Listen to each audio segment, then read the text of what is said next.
మేడ్చల్ జిల్లా గుండ్లపోచంపల్లి మున్సిపాలిటీ పరిధిలోని నారాయణ చెరువు ఎఫ్టీఎల్ ప్రాంతాన్ని మల్కాజ్గిరి ఎంపీ ఈటెల రాజేందర్ పరిశీలించారు. ఈ సందర్భంగా నారాయణ చెరువుకు ఆనుకుని ఉన్న ఇళ్ల యజమానులతో మాట్లాడారు. ఎవరూ అధైర్యపడవద్దని, బాధితులకు భరోసా కల్పించారు. కాంగ్రెస్ ప్రభుత్వం పేద ప్రజలను కన్నీరు పెట్టిస్తుందని విమర్శించారు. ఈ కార్యక్రమంలో జిల్లా బీజేపీ అధ్యక్షుడు విక్రమ్ రెడ్డి, నాయకులు ఏనుగు సుదర్శన్ రెడ్డి, అమరం మోహన్ రెడ్డి, కౌన్సిలర్ దొడ్డ మల్లికార్జున్, కామరం సరస్వతి, మున్సిపల్ అధ్యక్షుడు ఉషగిరి, శ్రీనివాస్, ముదిరాజ్ తదితరులు పాల్గొన్నారు.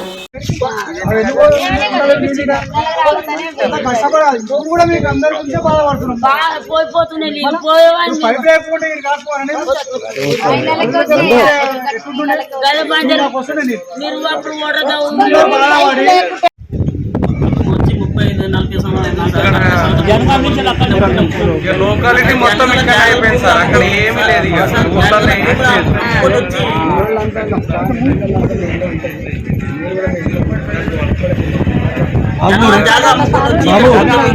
రేవంత్ రెడ్డి గారు గులగొడతా అంటే మహేంద్ర సార్ వచ్చి కాపాడడానికి వచ్చిండు. మీ బాధ కోసం, మీ బాధ పరిశీలించడానికి వచ్చిండు, మీ బాధ పోరాటానికి వచ్చిండు.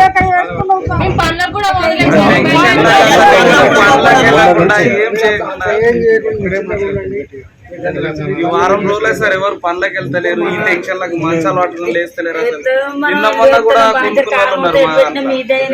ఒకరితోడు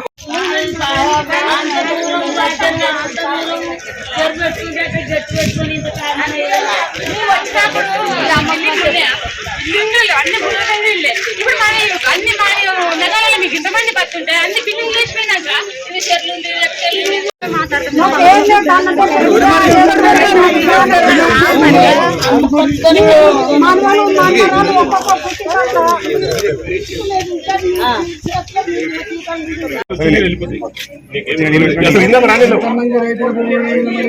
రైతులకు పట్టభూములు కూడా దుష్యంత్ రెడ్డి, శ్రీనివాస్ రెడ్డి, బాబులాల్ జంగారెడ్డి వాసులు 5 అండి.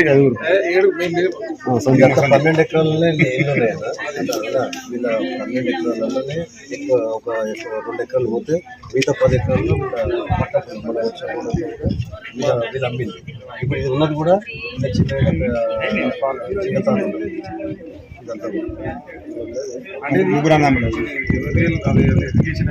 ఇంచుమించు 100 గదాలలో 60 గదాలలో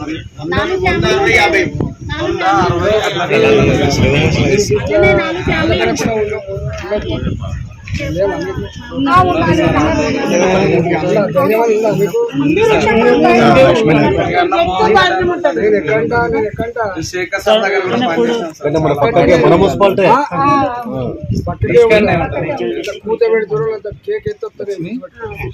జోలికి రాకుండా చేసే మాకు అక్కడ ఏం లేదు సార్. అక్కడ అమ్ముకొని 50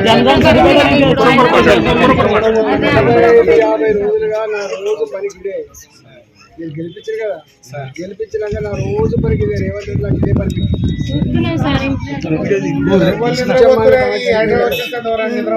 వారంలో 10 రోజులు చెప్పి పోయినా పోతే పాపం వాళ్ళంతా ఏడ్చుకుంటానికి వచ్చింది. వాళ్ళకైతే 200 ఏళ్ల క్రితం ఊరు వాళ్ళది యాదవ్ 200 ఏళ్ళ క్రితం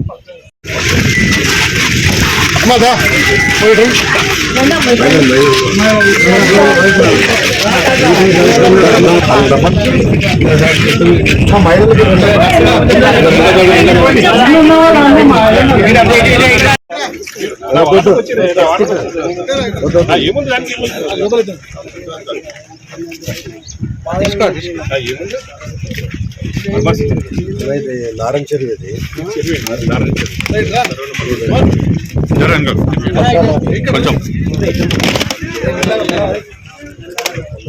చిన్న విషయాలు పంపి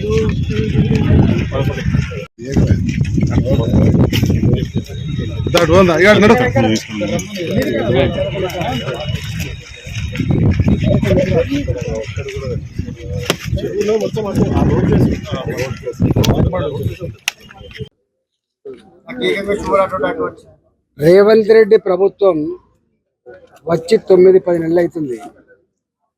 తెలంగాణ ప్రజలు ఎన్నికల ముందు ఆయన మాటలు నమ్మి ఆయనకు ఓటేసి గెలిపించిన కర్మానికి ప్రతి నిత్యం ఆయనకు నిద్ర పట్టినట్టుంది.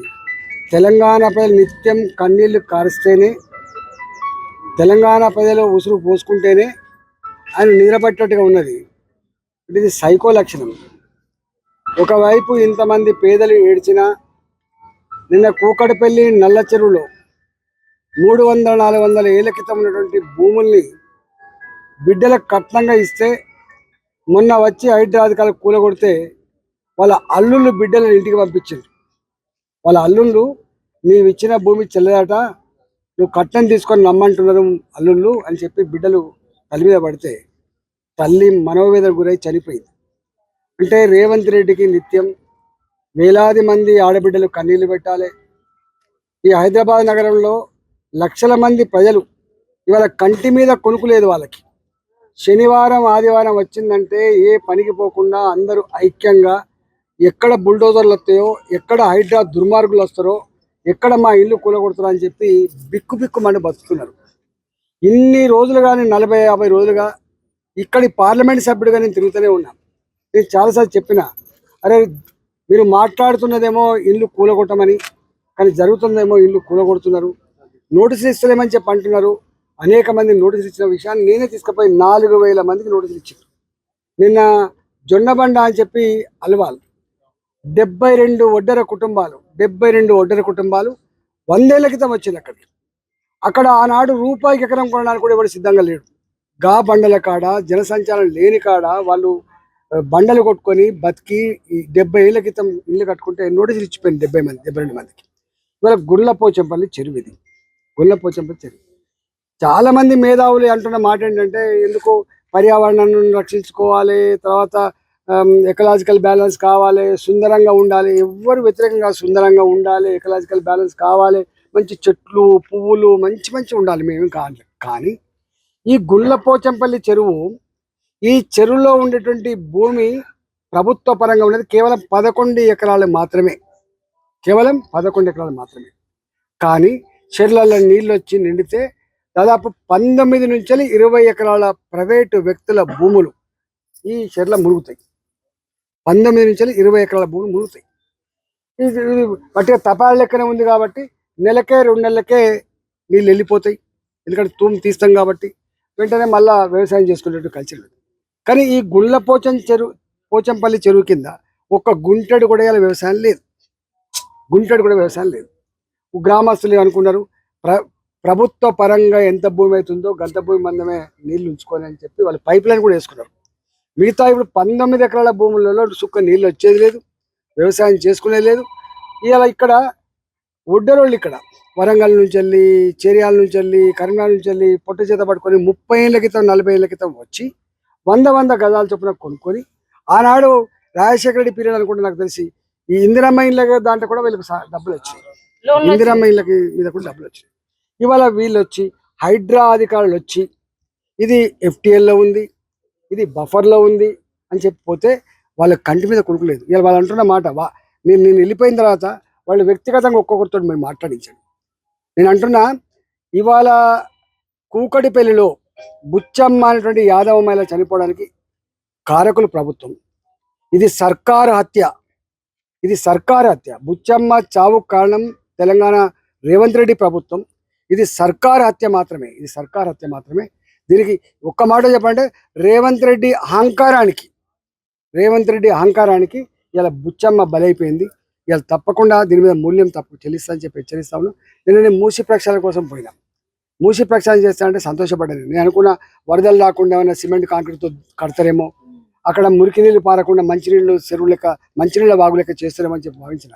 కానీ అక్కడ కాలనీ 40 ఏళ్ల క్రితం 50 ఏళ్ల క్రితం 1974 అంటే 50 ఏళ్ల క్రితం ఏ చైతన్యపురి కాలనీ నిర్మాణం అయిందో ఆ కాలనీలో 60 ఫీట్లు ఎత్తున్నాయి. ఆ కాలనీ 60 ఫీట్లు ఎత్తున్నది, నీళ్ళు వచ్చే ప్రసక్తి లేదు.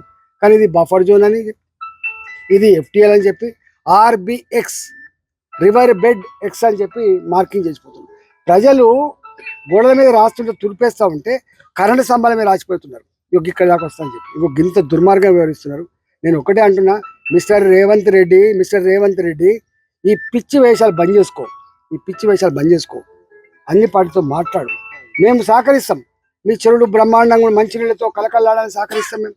కానీ నీకు దమ్ముంటే హైదరాబాద్లో ఏ ఒక్క చెరువు కూడా డ్రైనేజ్ వాటితో నిండిపోతుంది తప్ప, మీరు షఫీర్గూడ చెరువు తీసుకో, హస్మత్పేట చెరువు తీసుకో, అల్వాల్ చెరువు తీసుకో, కూకటపల్లి చెరువు తీసుకో, అన్ని చెర్లల్లో ఇవాళ సాకిరేవులు లేవు. అన్ని చెర్లల్లో చేపల పెంపకం లేదు. అన్ని చెర్లల్లో గొడ్డు గోదకు నీళ్లు పెట్టే పరిస్థితి లేదు. కంపు వాసన. చెర్ల పక్క పంటున్న పాపానికి ఈగలు, దోమలు, గుర్రపు డెక్క, కంపు వాసన తప్ప ఎక్కడ కూడా లేవు. నీకు దమ్ముంటే, నీకు నిజంగానే నేను చాలా మంది శాస్త్రవేత్తల్ని, పర్యావేత్తల్ని రిక్వెస్ట్ చేస్తున్నాను. ఏ చెరువులు అయితే హైదరాబాద్లో ఇలా వ్యవసాయం లేకుండా ఖాళీగా ఉన్నాయో ఆ చెరువులలో మీరు డ్రైనేజీ వాటర్ని డీలింక్ చేసేసి ఆ చెరువులను సుందరమైన చెరువులుగా తీర్చిదిద్దుకునే ప్రయత్నం చేయండి. తప్ప ఇన్ని వేల మంది ప్రజలు కన్నీళ్ళు పెడతా ఉంటే ఆ చెరువులకు ఆక్రమించుకోలేదు. వీళ్ళు దొంగలుగా తప్పుడు ప్రచారం చేస్తున్నారు. ఇలా చెర్లల్లో నీకు గవర్నమెంట్ ఏం చేయాలి?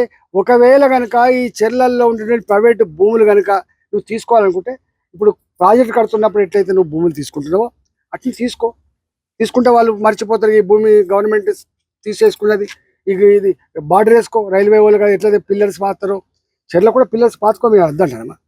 ఇప్పుడు ఉన్నటువంటి వాటిని ఏం చేయాలి? 30 ఏళ్ళ క్రితం, 40 ఏళ్ళ క్రితం వాళ్ళు పైసా రక్తాన్ని చెమటగా మార్చి బండలు కొట్టి ఇల్లు కట్టుకున్న వాళ్ళు దొంగతనం చేసిన వాళ్ళు కాదు. వాళ్ళకి పుక్కడికి వచ్చింది కాదు, గవర్నమెంట్ భూములలో గుడిసేసుకున్న కాదు వాళ్ళు. ఇవాళ ఇవన్నీ ఉన్నాయి. అందుకనే రేవంత్ రెడ్డి భూమి మీదకి రా. నువ్వేవో 2500 రూపాయలు మైలకి ఇస్తానంటే వాళ్ళు సంబరపడ్డరు. కళ్యాణ లక్ష్మిలో 1,00,000 రూపాయలు తోడుగా తులం బంగారం ఇస్తారని సంబరపడ్డరు. వాళ్ళు రైతులకు పండించిన పంటకు 500 రూపాయలు ఇస్తారని సంబరపడ్డరు. ఏదో గొప్ప పని చేస్తామని చెప్పి నీకు నమ్మి ఓటేసిన కర్మానికి మా ఉసురు పోసుకుంటాం అని చెప్పి ఇలా ఆవేదన చెందుతున్నది మొత్తం హైదరాబాద్ ప్రజలు. కాబట్టి దీని మీద వెంటనే నీకు అందరినీ పిలిపించి దీని మీద మాట్లాడి నువ్వు ముందుకు పోతాప. నిజాం సర్కార్ లాగా, నీ అబ్బా జాగీర్ లాగా, నీ తాత జాగీర్ లాగా నువ్వు ఏది పదార్థం చేస్తా అంటే కుదరదు. నీకు రేవంత్ రెడ్డికి వచ్చినావు ప్రజలతోనే ముంచేటట్టు సీటి. నువ్వు 5 ఏళ్ళు నిలబడాలంటే, 5 ఏళ్ళు నువ్వు ఉండాలంటే ప్రజలతోనే ఉసురు పోసుకోకు. అలా ఏడుపు నీకు మంచిది కాదు. నీ పిల్ల తరుణానికి కలుగుతుంది. మంచిగా చూసుకో రేవంత్ రెడ్డి. మా ఉసురు పోసుకోకు. మా ఇంట్లో మాకే ఉండనియ్యి. మాకు ఇందిరమ్మ లోన్ ఇచ్చింది, ఇందిరమ్మనే పర్మిషన్ ఇస్తేనే మేము కట్టుకున్నాం. అన్యాయం చేసి కట్టలేదు. కాయని కష్టం చేసి కాయని కట్టం చేసి మోరీలు కలిగి అవి వేసి మేము కష్టం చేసుకున్నాం. మా ఉసురు పోసుకోకు. పేదలు ఉసురు పోసుకుంటే నీకు మంచిది అదే కాదు. నువ్వు ఇది చూసుకో రేవంత్ రెడ్డి. మా పిల్లలు జల్లం కాబట్టి మేము ఉన్న జాగాలు భూములు అమ్ముకొని వచ్చి గుళ్ళ కోసం పిల్లలు మేము కట్టుకున్నప్పుడు ఒక ఇల్లు లేదు, ఒక బిల్డింగ్ లేదు. అన్ని గూల పెంకలు ఇండ్లే ఉన్నాయి. ఇప్పుడు ఊరు పెద్ద అయిన కంచెలి చెరువు బొబ్బట్ల ఎప్టేల్ అంటే నువ్వు వచ్చిన కంచెలు ఎప్టేల్ అంటారు, బొబ్బట్లు అంటారు. కానీ అంత ముందుకు రాజకీయాలు ఎవ్వరు బొబ్బట్లు అనలేదు, ఎప్టేల్ అనలేదు, ఏమనలేదు. నువ్వు వచ్చి 9 ఏళ్ల నుంచి బొబ్బెట్ల ఎప్టేళ్ళు రానుగా వచ్చింది, మిషన్లు దించినా ఇది పోతుంది, ఇది పగురుతాం అంటున్నావు, అది అంటున్నావు. అసలు నువ్వేం చేద్దాం అనుకుంటున్నావు? ప్రజలు ఉసురు పోసుకుంటే నువ్వు మంచిగా ఉండవు, చెయ్యవు. మధ్యలో ఉసురు పోసుకొని పోతావు. నీ పిల్లానికి తలుగుతుంది చూడు ఈ ఉసురు. మరి అప్పుడైనా కాకొని బతుంటిమి. వీడికి వచ్చినాము, అంగూరు తోటలు చేసినాము, మామిడి తోటలు చేసినాము. ఇప్పుడు తోటలు అయినాయి, బిల్డింగ్లు అయినాయి. మరి కుక్కలు లేవు, మరి రెక్కలు, మన్మరాళ్ళు పోసపెళ్ళి ఇల్లు కట్టుకున్నారు అని పిల్లలు ఇచ్చిర్రు. పిల్లలకు పిల్లలు అయ్యిండ్రు. మేము వచ్చినప్పుడు ఊళ్ళో మోరి కాలువ లేవు, ఒక్క బోరింగ్ లేవు. హనుమాన్ల గుడి కాడ ఒక బోరింగ్ ఉన్నది. రోడ్డు ఎత్తుపోసినాము, మోరీలు తీసినాము. మరి రెక్కలు అడిగినాయి, బొక్కలు అడిగినాయి. రేవంత్ రెడ్డి దండం పెడతాం. మా ఇల్లు మాకు ఉండేటట్టు మాకు సాయం చెయ్యి. మళ్ళీ మమ్మల్ని కట్టనీకు. మాకు బంగ్లాలు వద్దు, బామంతులు వద్దు. మా పిల్లలు మేము పడేటాకు, మా ఉన్న కాడుకు మా ఇల్లు మాకే కావాలి. రేవంత్ రెడ్డి మా ఖాతాలకు నువ్వు ఇల్లు కట్టిస్తాను అనుకున్నావు. కాలువల్లో కూలిపోయినకు మేము ఇల్లు కట్టిస్తాను అనుకున్నా. మా ఇల్లు మోసం చేసి మాకు నీళ్లు పోసి మమ్మల్ని రప్పి నారాయణ సార్లు వేసినాకనే మా ఇల్లు ముప్పులను తీసుకురా సారు. నీ దండం పెడతా. నీ పిల్లలకు నీకు 10,000 చెర్రాటు చేస్తాము సారు. నీ పిచ్చులు వద్దు, నీ బస్సు మాకు బస్సు వద్దు, మా పిరి బస్సులు వద్దు. నీ పిచ్చులు మాకు ఎక్కువ వేయొద్దు. మా ఇల్లు మాకు కావాలే సారు. మాకు నమ్మించి ఏదో రేవంత్ రెడ్డి వస్తే మాకు లోన్లు ఇస్తాడేమో, మాకు ఇల్లు కట్టిస్తాడేమో, మా కాల్తాళాలు ఉన్నాయి అలా అనుకొని మేము ఆశపడ్డాం సారు. నీ కాలు పొత్తా మమ్మల్ని అందరూ నారాయణ సార్ లేచినాకనే మా ఇల్లు తెలుగురా నీ బాధ్యను. మీ వడ్డరోళ్ళము రెక్కలు బొక్కలు అరిగిపోయినట్టు కట్టం చేసినావు, చెమక తీసినావు సారు. మమ్మల్ని అభిమానం చేయకు సారు. పిల్లలు జల్లలు మేము ఆశపడ్డాము. నువ్వు ఇల్లు కట్టిస్తున్నా అంటే, నువ్వు పింఛన్ ఇస్తానంటే ముసలాళ్ళకు నమ్మించి మా పొంగి పోయకు సారు. నీకు వందనాలు, శ్రీమంతాలు 10,000 వందనాలు సారు.